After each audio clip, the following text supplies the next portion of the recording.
Ah, mes chers amis, vous savez, il arrive parfois que la vie nous réserve une de ces surprises qui nous font douter de tout. Imaginez un peu passer Noël toute seule après avoir tout préparé avec amour et découvrir que ceux que l'on chérit ont utilisé votre argent pour s'offrir des vacances en famille. Sans vous, cela vous est-il déjà arrivé, cette sensation d'un vide qui grandit comme une ombre dans la maison? Laissez-moi vous raconter mon histoire calmement comme on se confie autour d'une tasse de café un soir d'hiver. C'est une histoire de cœur brisé, mais aussi de renaissance. Écoutez bien jusqu'au bout et dites-moi en commentaire la ville d'où vous nous rejoignez pour que je sente que ces mots voyagent loin. L'odeur de cannelle et de tarte aux pommes emplissait ma cuisine tandis que je posais délicatement la dernière des cartes nominatives peintes à la main autour de ma table de salle à manger. À 70 ans, je prenais encore plaisir à ces petits détails. Je lissais la nappe brodée, celle de ma mère, désormais la mienne, et ajustais le centre de table avec ses branches de pin et ses bougies rouges. Parfait, murmurai-je pour moi-même en reculant pour admirer mon œuvre. La table était dressée pour 12 mes 3 enfants avec leurs conjoints, mes 5 petits-enfants et moi. Le réveillon de Noël, comme toujours, depuis que François nous avait quittés il y a 25 ans. J'y jetai un œil à l'horloge 14h30. Il devait arriver à 16h. Juste le temps de prendre une douche et d'enfiler la robe vert foncé que j'avais achetée exprès pour ce soir-là. Alors que je me tournais pour monter à l'étage, mon téléphone vibra sur le comptoir de la cuisine. Robert, mon aîné. Mon cœur se réchauffa. Sans doute appelait-il pour savoir s'il devait apporter du vin supplémentaire ou si la petite Emma pouvait avoir la chambre avec le fauteuil à bascule qu'elle adorait tant. Allô, mon chéri, répondis-je, la voix légère d'impatience. Salut, maman, et quelque chose dans son ton me fit hésiter. Écoute, il y a eu un changement de programme, dis-je, la main se crispant sur l'appareil. Un changement. Que veux-tu dire? On ne vient pas au réveillon, lâcha-t-il, les mots se bousculant. En fait, aucun de nous, on a décidé de faire autrement cette année. Je m'assis lentement sur une chaise de la cuisine, soudain besoin de m'asseoir.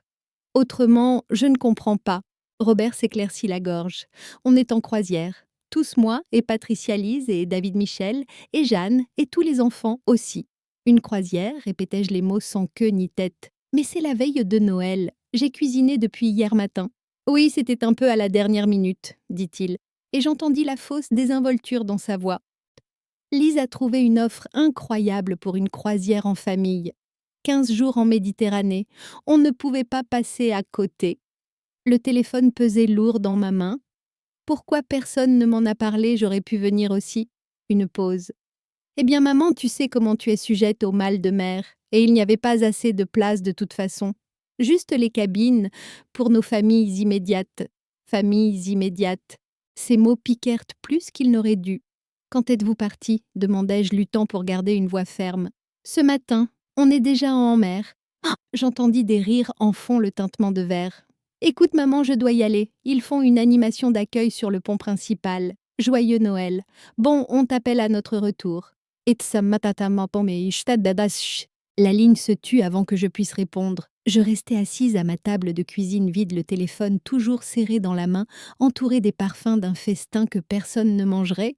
Lentement, je me levai et allai à mon sac en sortant mes lunettes de lecture et ma carte bancaire. D'une main tremblante, je me connectai à mon application bancaire en ligne.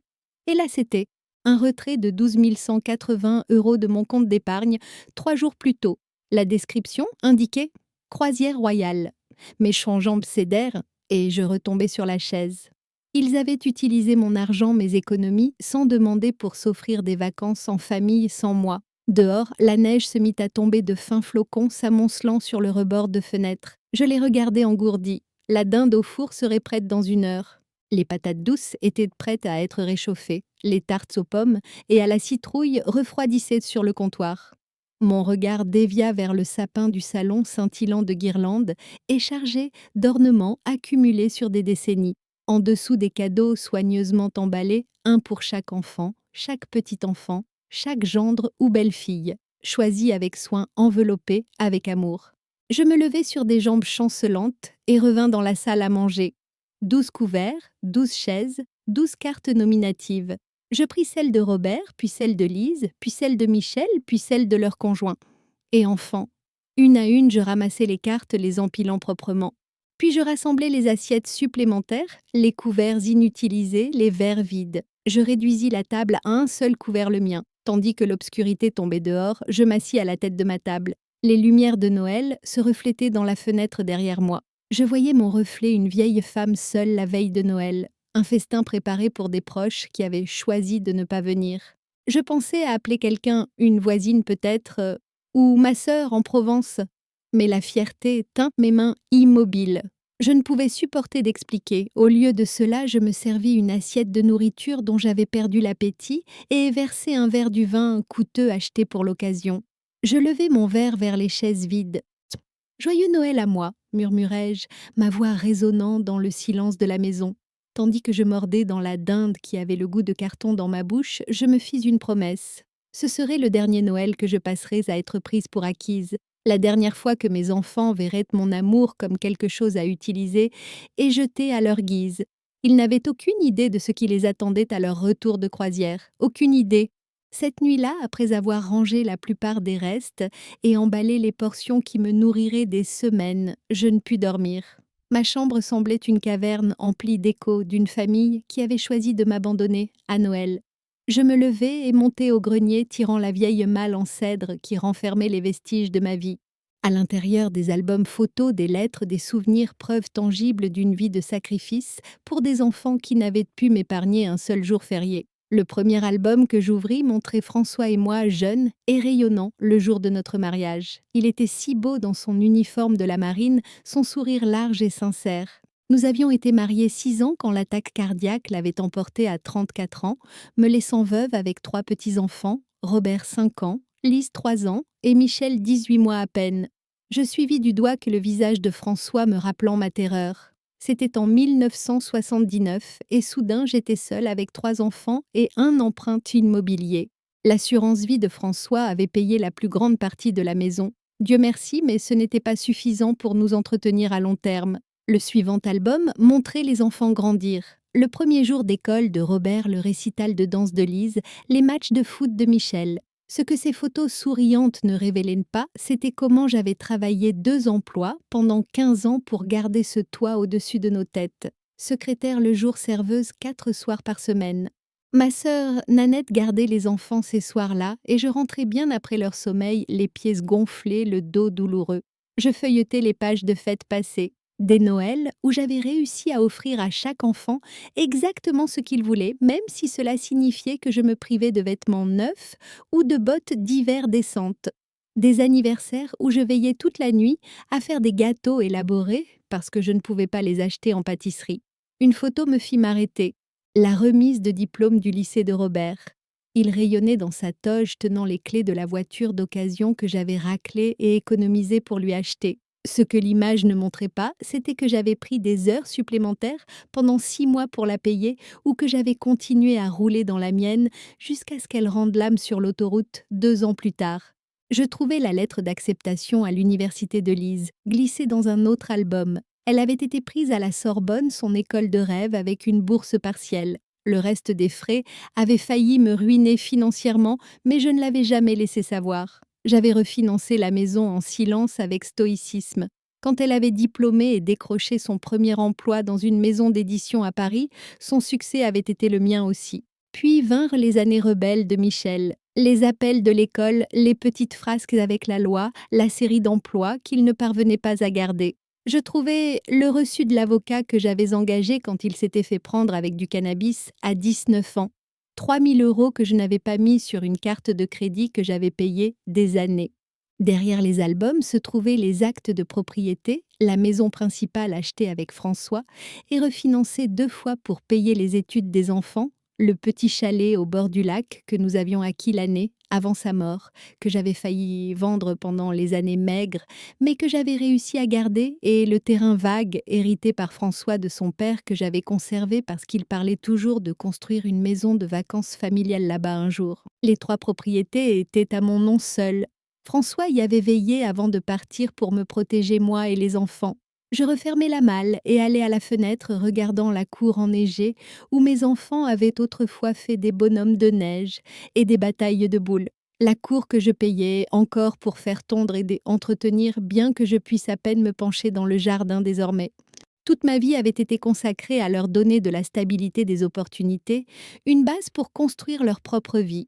J'avais fait des économies, travaillé jusqu'à l'épuisement, mis mes rêves de côté, tout pour qu'ils aient ce que François et moi avions prévu de leur donner ensemble. Et comment m'avait-il rendu cela en volant mes économies pour une croisière où il ne m'avait même pas invitée? J'essuyais des larmes de colère tandis que l'aube se levait à l'horizon. La douleur se cristallisait en quelque chose de plus dur, de plus froid. Je les avais élevés mieux que ça. Je leur avais appris le respect, la famille et la gratitude. Ou du moins, je le croyais, tandis que les premiers rayons de soleil illuminaient ma chambre projetant de longues ombres sur le sol, je redescendis. Les lumières du sapin scintillaient encore, semblant se moquer de moi avec leur joie factice. Je les débranchai d'un geste sec, plongeant la pièce dans la froide lumière bleue du matin. Puis je me rendis dans mon bureau, une petite pièce attenante à la cuisine qui avait été une remise. À l'intérieur, un bureau usé, mon vieil ordinateur et un classeur contenant les papiers importants. Je sortis mon carnet d'adresses et l'ouvris à la section L. Laurent Winters, l'ancien camarade d'université de mon défunt mari et avocat en immobilier. Nous avions gardé un contact lâche au fil des ans. Carte de Noël et appel occasionnel. Il était temps d'en faire un. Edith, cela fait trop longtemps. La voix de Laurent traversa le téléphone chaude et familière malgré les années. « Comment vas-tu » J'hésitais, ne sachant comment répondre. Comment aurais-je pu dire à l'ami de mon mari décédé que j'avais passé Noël seule pendant que mes enfants s'éclataient en croisière aux frais de mon argent volé? « J'ai connu des jours meilleurs, Laurent, dis-je enfin, la voix plus ferme que je ne l'espérais. J'ai besoin de conseils légaux sur mes propriétés. Il y eut une pause sur la ligne. Bien sûr, tu veux venir au cabinet, je peux te caser demain. Le lendemain matin, je m'habillai avec soin. Un tailleur pantalon marine acheté des années plus tôt pour la remise de diplôme de Lise à l'université, un collier de perles que François m'avait offert pour nos 5 ans de mariage. J'avais besoin de me sentir composée, digne même si mon cœur se brisait à l'intérieur. Le cabinet de Laurent était dans une maison victorienne, rénovée en ville, tout en bois poli et laiton brillant. Il m'accueillit avec une étreinte, son visage plus ridé que dans mes souvenirs, ses cheveux désormais tout argentés. « Tu as l'air bien, Edith ?» dit-il, en me guidant vers un fauteuil confortable en face de son bureau. Je parvins à un petit sourire. « Tu es trop gentil, Laurent. Nous savons tous les deux que j'ai l'air de mes 70 ans. » Il rit, puis son expression s'assombrit. « Maintenant, dis-moi ce qui se passe. Tu avais l'air troublé au téléphone. » Toute l'histoire se déversa de moi. Le réveillon de Noël, les préparatifs, l'appel de Robert, la découverte de l'argent prélevé sur mon compte, la croisière où il ne m'avait pas invité. À chaque mot, ma voix se fit plus forte. La douleur se muait en résolution. « Je vois, » dit Laurent quand j'eus fini joignant les doigts. « Et tu es sûre qu'ils ont utilisé ton argent sans permission ?»« Certaine. Je n'ai jamais donné à Robert accès pour retirer autant. Il a dû obtenir mes infos bancaires d'une façon ou d'une autre. » Laurent hocha lentement la tête. « C'est de l'abus financier sur personne âgée, Edith. Nous pourrions poursuivre en justice. » Je secouai la tête. « Non, je ne veux pas aller par là. Pas encore, en tout cas. » Je pris une profonde inspiration. « Ce que je veux savoir, c'est ceci. La maison, le chalet au lac, le terrain vide, ils sont toujours à mon nom seul, n'est-ce pas ?»« Oui, » confirma-t-il, sortant un dossier. « Après la mort de François, tout est passé à toi. Tu n'as jamais ajouté aucun des enfants aux actes, malgré mes suggestions pour la planification successorale. Dieu merci pour mon entêtement, murmurai-je. Dis-moi, Laurent, légalement, que puis-je faire de ces propriétés? Ce sont les tiennes, Edith. Tu peux en faire ce que tu veux, les vendre, les louer, les donner. » Il me regarda par-dessus ses lunettes. « Qu'est-ce que tu as en tête exactement ?» Je me redressai. « Je veux les vendre toutes rapidement avant que ma famille revienne de croisière. » Les sourcils de Laurent se haussèrent. « Toutes, même la maison principale. »« Surtout la maison principale, » dis-je fermement. « Edith, » dit-il doucement, « c'est une décision majeure, souvent prise dans le feu de l'émotion. Peut-être que tu devrais… » Je l'interrompis. « Laurent, j'ai passé 45 ans dans cette maison. J'y ai élevé mes enfants. Chaque coin renferme un souvenir. Mais sais-tu ce que mes enfants voient quand ils la regardent ?» Je n'attendis pas sa réponse. Des signes dollars, ils voient leur héritage, la valeur des biens, ce qu'ils peuvent tirer de moi quand je serai partie. Je me penchai en avant. J'ai trouvé quelque chose. En cherchant les actes, une brochure pour la maison de retraite Soleil couchant avec des notes de la main de Robert sur comment convaincre maman que c'est le moment. Il prévoyait de me mettre en maison Laurent. Après les fêtes, après leur retour de croisière, le visage de Laurent s'assombrit. « Je vois !»« Non, tu ne vois pas, » dis-je, la voix se brisant légèrement. Mes enfants pour qui j'ai tout sacrifié prévoyaient de me prendre ma maison, mon indépendance, ma dignité. Ils attendaient juste le bon moment. Je me recomposai, redressant mon dos.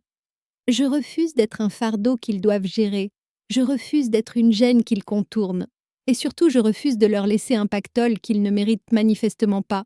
Laurent m'étudia longuement, puis hocha la tête. « D'accord, Edith.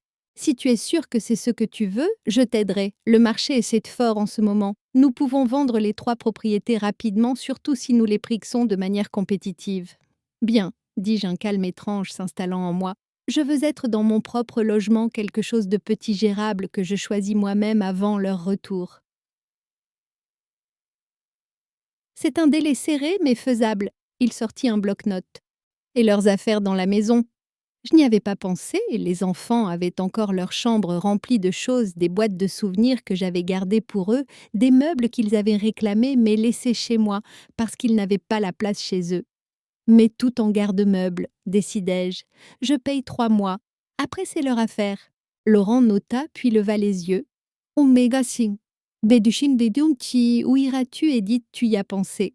Pour la première fois depuis cette décision, je sentis un frisson d'excitation. Il y a un petit complexe de condos près du parc. Je l'ai toujours admiré lors de mes promenades. Les unités ont des balcons donnant sur l'étang aux canards. Les condos vus sur le parc. Ce sont de jolis endroits, convint Laurent. Et certainement dans ton budget, surtout après ces ventes. Tandis que nous travaillions les détails, je sentis un poids se lever de mes épaules. Pendant des décennies, j'avais porté le fardeau de cette maison, l'entretien, les impôts fonciers, les souvenirs doux et douloureux. J'étais restée parce que je pensais que c'était ce que ma famille avait besoin, une base, un lieu de rassemblement, un legs. Mais il m'avait montré exactement combien il valorisait ce legs en m'abandonnant à Noël et en volant mon argent. Quand je quittais le cabinet de Laurent, nous avions un plan. Il contacterait des agents immobiliers cet après-midi. Les propriétés seraient mises en vente d'ici la fin de la semaine. Avec un peu de chance, je serais dans ma nouvelle maison avant que le bateau de mes enfants accoste.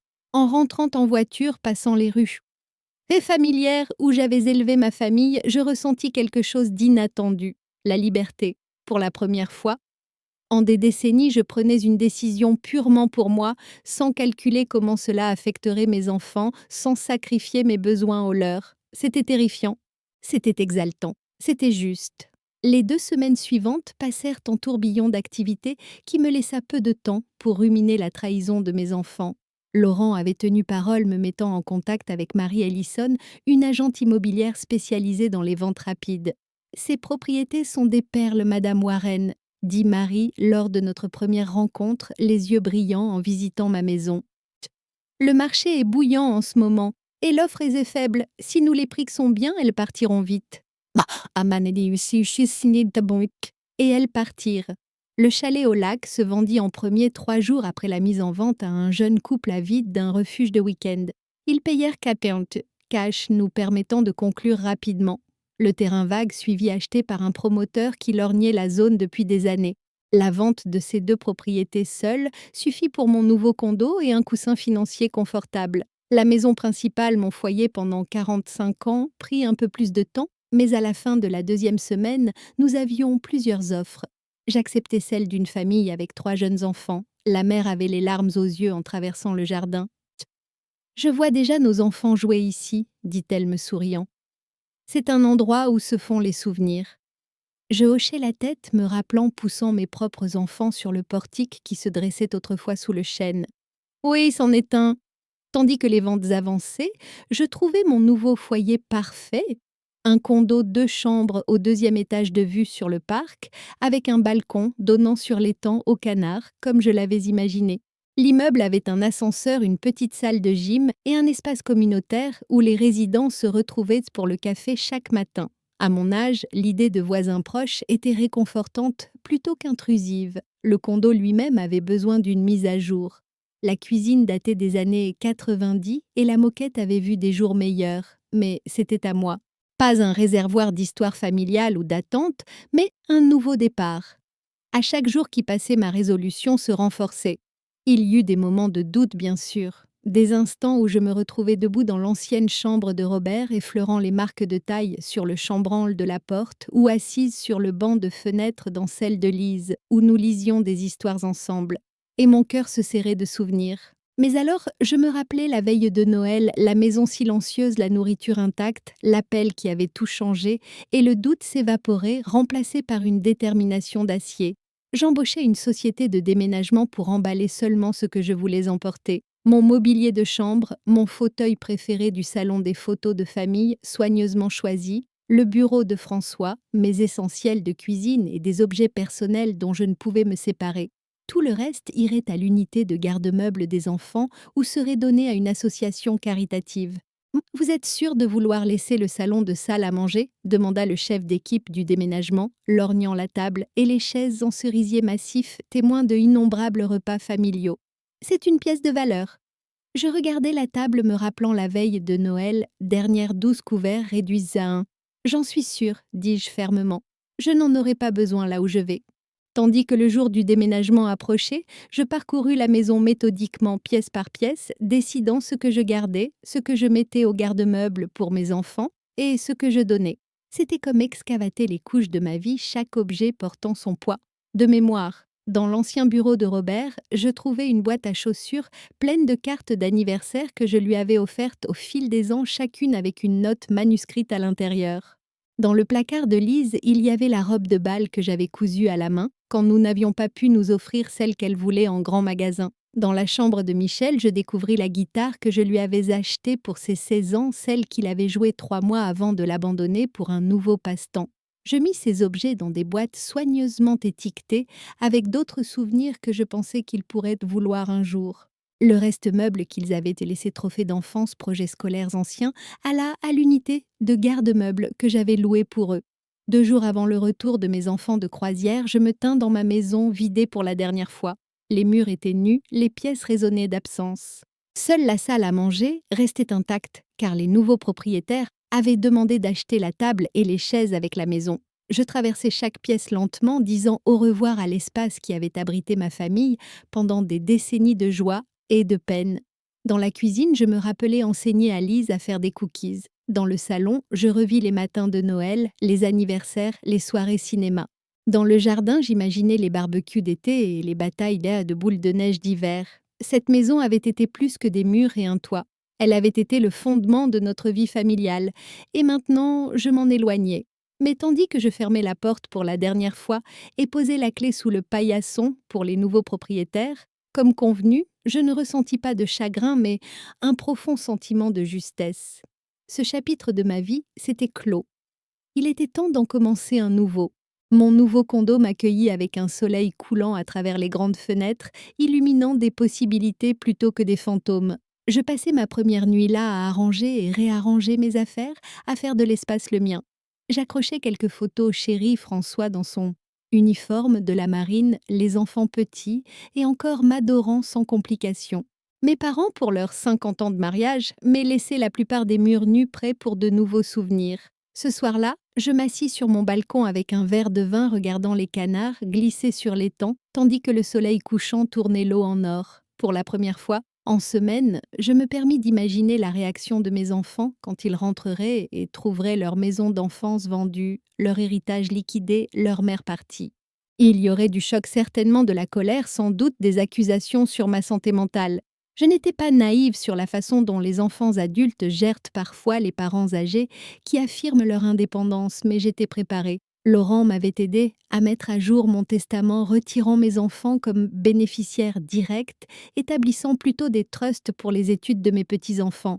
Il avait aussi préparé une procuration durable, nommant ma sœur Nanette, pas mes enfants, comme décideuse si je devenais inapte. J'avais protégé moi-même de leur manipulation tout en assurant l'avenir de mes petits-enfants. C'était le meilleur compromis que je pouvais faire entre l'amour que je ressentais encore pour ma famille et le besoin de me défendre. Demain, ils rentreraient.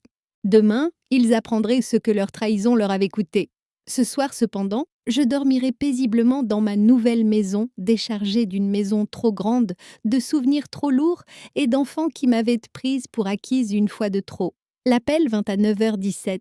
J'étais en train de prendre mon café sur le balcon, regardant un vieil homme nourrir les canards, quand mon téléphone se s'alluma avec le nom de Robert. Je laissai sonner 3 fois avant de répondre. « Allô ?» Je gardai la voix neutre comme si c'était un jour ordinaire. « Maman ?» Robert semblait paniqué. « Où es-tu? Qu'est-ce qui se passe ?» Je busse lentement une gorgée de café. « Je suis chez moi. »« Non, tu n'y es pas. On vient d'arriver à la maison et il y a une autre famille qui emménage. Ils disent qu'ils l'ont acheté de toi. » Donc, ils étaient allés directement à la maison après la croisière. Bien sûr, ils avaient besoin de déposer leurs bagages, de se doucher dans leur salle de bain, de dormir dans leur lit. Pas une seule fois ils n'avaient appelé pour prendre de mes nouvelles pendant leurs 15 jours de vacances. Pas un texto pour demander si j'allais bien. « Oui, j'ai vendu la maison », dis-je calmement. « Et le chalet au lac, et le terrain de ton père. » Le silence emplit la ligne suivie de ce qui semblait Robert couvrant le téléphone pour parler à quelqu'un d'autre. J'entendis des voix élevées en fond, celle aiguë de Lise, celle plus grave de Michel. « Maman », revint la voix de Robert, tendue d'une patience forcée. « Que veux-tu dire par vendu la maison? Où vas-tu habiter? Où allons-nous séjourner quand on viendra te voir? Où sont toutes nos affaires? J'ai déménagé au condo, vue sur le parc. Quant à vos affaires, je les ai mises en garde-meubles. J'ai payé 3 mois. Après, c'est votre responsabilité. » Je lui donnai l'adresse et le code d'accès. « Les clés sont chez le gardien. »« C'est de la folie, » bafouilla Robert. « Tu ne peux pas juste, tu n'en as même pas discuté avec nous. Comme vous avez discuté du retrait de 12 080 € de mon compte d'épargne pour votre croisière, répliquai-je la voix toujours égale. Ou comme vous avez discuté des plans pour me mettre à soleil couchant après les fêtes. Un autre silence stupéfait. « Comment as-tu… » commença-t-il, puis s'arrêta net. « Maman, c'était juste des recherches. On regardait des options pour l'avenir, c'est tout. » « Mon avenir, le corrigeai-je, qui est maintenant assuré dans une maison que j'ai choisi payer avec l'argent des propriétés qui m'appartenaient. Mais ces propriétés étaient notre héritage. » La voix de Lise surgit soudain. Robert m'avait mise en haut-parleur. « Tu n'avais pas le droit de les vendre sans nous en parler d'abord. » Ma main se crispa sur ma tasse de café. « J'avais tous les droits, Lise. Les actes étaient à mon nom seul. Un héritage implique que je suis morte, ce qui, malgré vos vœux apparents, n'est pas le cas. » « Ce n'est pas juste, maman, » intervint Michel. « Oh, on n'a jamais dit qu'on voulait ta mort. »« Non, vous vouliez juste que je sois hors du chemin en maison de retraite pendant que vous divisez… »« On divisait mes biens, » répondis-je, beaucoup plus attentionné. « Oh, tu exagères tout, » dit Robert, ton condescendant. « On commençait juste à penser à l'avenir. Ton avenir, tu ne rajeunis pas, maman. »« Non, je ne rajeunis pas, » acquiesçai-je. C'est pourquoi j'ai décidé de prendre le contrôle de mes années restantes plutôt que de laisser mon sort entre les mains d'enfants qui m'ont abandonné à Noël et volé mon argent. « On n'a pas volé, » commença Lise. « Robert a pris 12 080 € de mon compte sans mon savoir ni permission pour payer une croisière familiale où je n'étais pas invitée, » l'interrompis-je. « Oh, comment appelleriez-vous ça ?» Personne ne répondit. « Maman, » dit enfin Robert, la voix plus douce cajoleuse. « Tu es fâchée, je comprends, mais vendre tout est une réaction extrême. Parlons-en, où es-tu, on vient, et on règle ça. » Je pouvais presque le voir. La même expression qu'il avait eue adolescent quand il rentrait après le couvre-feu. Celle qui disait « Je sais que j'ai merdé, mais je compte sur ton amour pour me laisser filer. » Non, Robert, il n'y a rien à régler, les ventes sont définitives. « Tu ne peux pas être sérieuse, » dit Lise, la voix se brisant. « Et tous nos souvenirs dans cette maison. Et papa, comment as-tu pu la vendre sous nos pieds ?» La mention de François envoya une déchirure dans mon cœur, mais je tins bon. « Ah, ton père serait horrifié de la façon dont vous m'avez traitée. Il a tant travaillé pour nous pour s'assurer que je serais prise en charge après son départ. Penses-tu qu'il approuverait que vous utilisiez mon argent dans mon dos, que vous prévoyiez de me mettre en maison pour avoir mes biens ? » « Ce n'était pas comme ça, » protesta faiblement Michel. « C'était exactement comme ça, » répliquai-je. « Et j'y ai mis fin. »« Bachier, oh, où sommes-nous censés aller maintenant ?» demanda Lise, la colère remplaçant le choc initial. « On sort juste d'un bateau de croisière. On a besoin de se doucher, de dormir.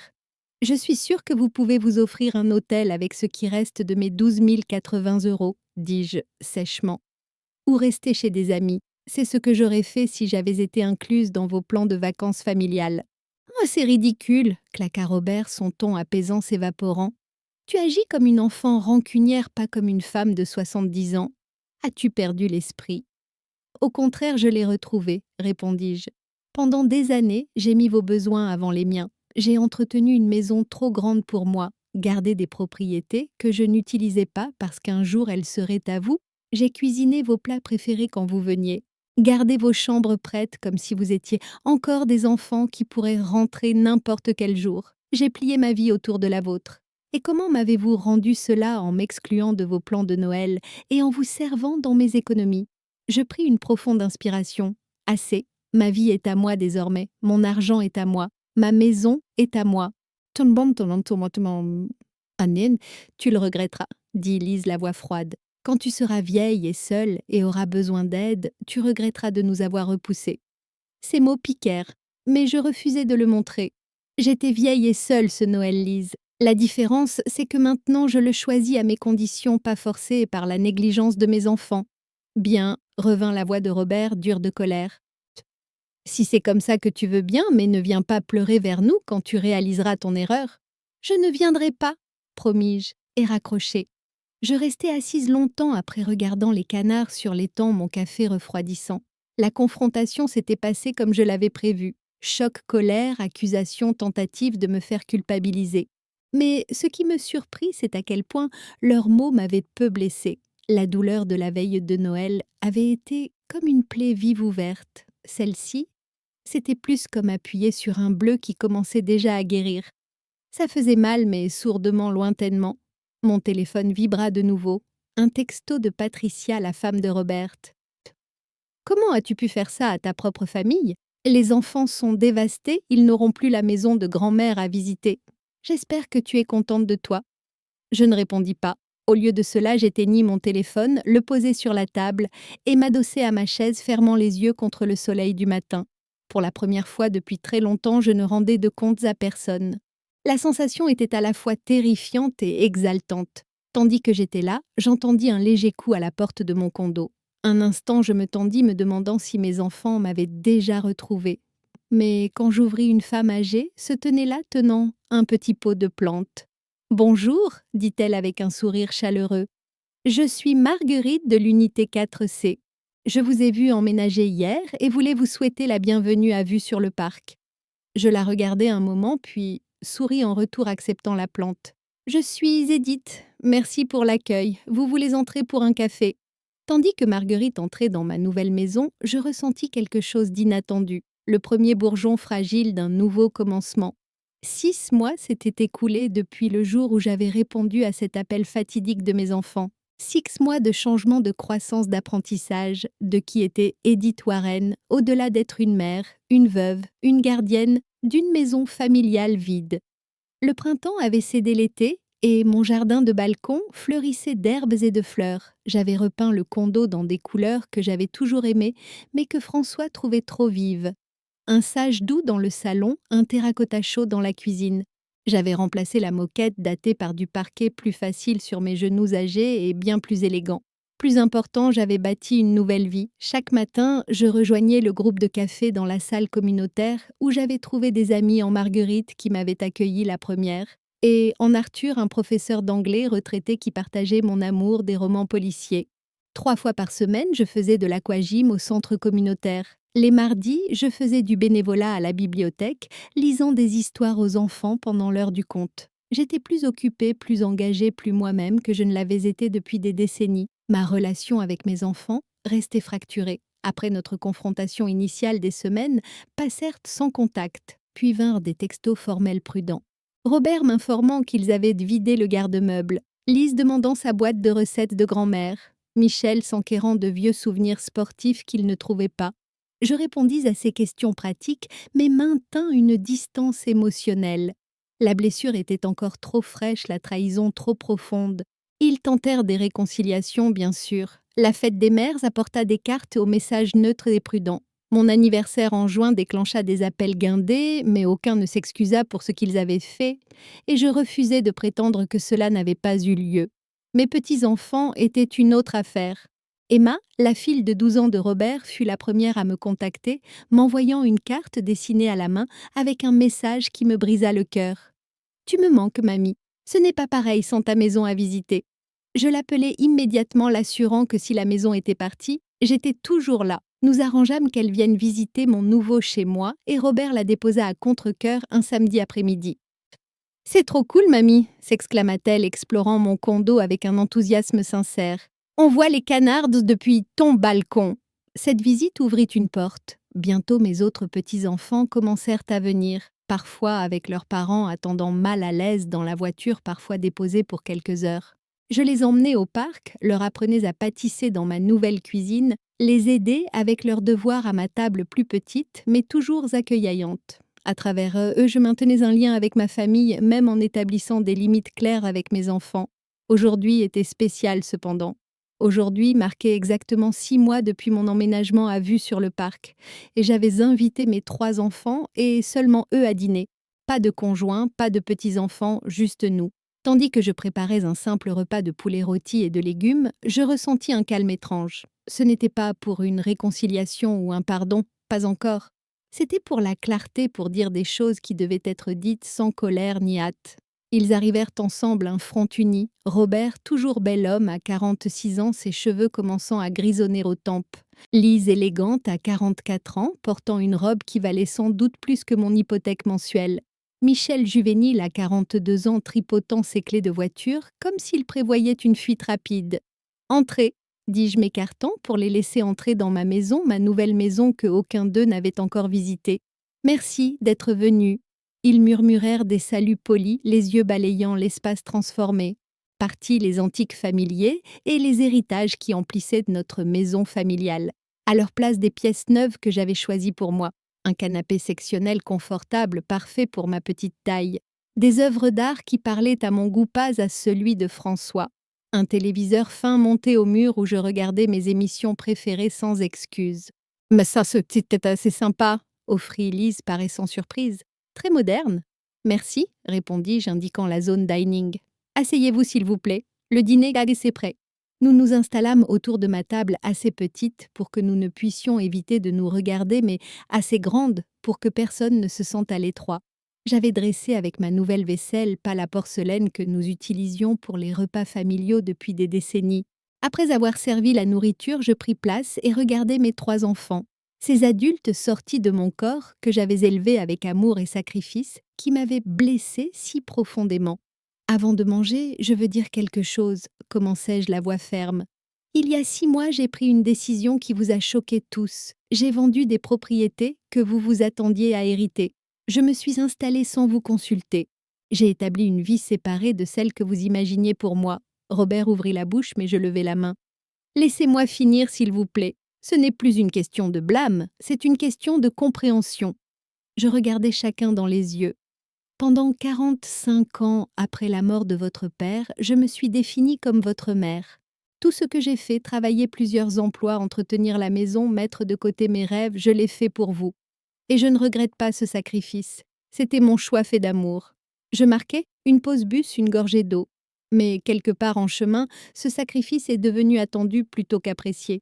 Je suis devenue une commodité dans vos vies, une baby-sitter gratuite, une hôtesse de fête, une gardienne de vos chambres d'enfants. Pas une personne avec mes propres besoins et sentiments. « Maman, ce n'est pas juste, » protesta Lise. « On t'a toujours apprécié. »« Vraiment ?» demandai-je doucement. « C'est de l'appréciation qui vous a poussé à prendre mon argent sans demander, à planifier mon placement en maison sans mon avis. À me laisser seule la veille de Noël, après que j'ai passé des jours à préparer un dîner pour nous tous. Aucun ne put soutenir mon regard. « Je ne dis pas ça pour vous blesser, » continuai-je, la voix s'adoucissant. « Je le dis parce qu'à 70 ans, j'ai enfin appris que l'honnêteté est plus importante que la gentillesse. J'ai appris que vous aimer ne signifie pas vous laisser me traiter comme une arrière-pensée. »« On ne voulait pas te blesser, » dit Michel, la voix petite. « On n'a pas pensé. Mais dans des important d'assessant. » Moi, c'est exactement ça, acquiesçai-je. Vous n'avez pas pensé à moi, à mes sentiments, à l'exemple que vous donniez à vos propres enfants sur comment traiter leurs parents quand ils vieillissent. Je pris une profonde inspiration. Mais j'ai eu 6 mois pour penser, réfléchir, décider du genre de relation que je veux avec vous à l'avenir. Et j'ai décidé que j'aimerais qu'on essaie à nouveau, pas en tant que mère et enfant, mais en tant qu'adultes qui se respectent mutuellement. Robert leva les yeux surpris. Tu veux te réconcilier? Je veux construire quelque chose de neuf, clarifiai-je. L'ancienne relation ne fonctionnait pas. Elle nous a menés ici à cet endroit brisé, mais peut-être pouvons-nous créer quelque chose de plus sain avec des limites claires et un respect mutuel. Qu'est-ce que ça veut dire exactement? Demanda Lise avec prudence. Ça veut dire que je suis ma propre personne avec ma propre vie, expliquai-je. Je ne serai pas disponible à votre guise. Je ne tolérerai pas d'être prise pour acquise. Je ne vous donnerai pas accès à mes finances, ni ne vous laisserai prendre des décisions sur mon avenir sans ma pleine participation. Je me servis du poulet avant de continuer. Ça veut aussi dire que j'aimerais mieux connaître mes petits-enfants. J'aimerais être invitée aux rassemblements familiaux, pas en tant qu'hôtesse, mais en tant qu'invitée, désirée et bienvenue. Et un jour, quand j'aurai vraiment besoin d'aide, j'aimerais pouvoir la demander sans crainte d'être écrasée. Le silence tomba autour de la table, tandis qu'ils absorbaient de mes mots. Puis, surprenant, Robert prit la parole. Je suis désolée, maman, dit-il, la voix rauque d'émotion. Tu as raison sur tout. On t'a traité comme une extension de nous-mêmes, pas comme une personne. Et ce qu'on a fait à Noël était impardonnable. Ce n'était pas ton plus beau moment, reconnus-je, laissant un petit sourire. Mais ce n'est pas impardonnable. C'est juste inoubliable. Tandis que nous commencions à manger, la conversation glissa timidement vers des sujets plus sûrs, les activités des petits-enfants, les nouvelles locales, mes nouveaux amis à vue sur le parc. La tension ne disparut pas entièrement, mais elle s'apaisa. Au dessert, un simple croustillant aux pommes, fait avec la recette de ma mère, nous parlions presque normalement. Quand ils partirent ce soir-là, Lise m'étreignit murmurant « J'aime ton nouvel endroit, maman. Il te va bien. » « Merci, répondis-je. C'est parce que je l'ai choisi pour moi, pas pour les autres. » Après leur départ, je m'assis sur mon balcon dans le crépuscule d'été regardant les lucioles danser au-dessus de l'étang. La soirée n'avait pas guéri magiquement toutes les blessures, ni effacé le passé. Il y aurait encore des moments difficiles devant nous, de vieux schémas à briser, de nouvelles limites et à maintenir. Mais pour la première fois depuis très longtemps, je me sentis en paix avec ma décision. J'avais reconquis non seulement mon indépendance financière, mais quelque chose de bien plus précieux. Mon estime de moi, mon droit à être traitée avec dignité, ma voix. La maison était partie, oui. Mais moi, Edith Warren, 70 ans, et enfin vraiment elle-même, je restais plus forte, plus sage et libre. Maintenant, je suis curieuse de vous qui écoutez mon histoire.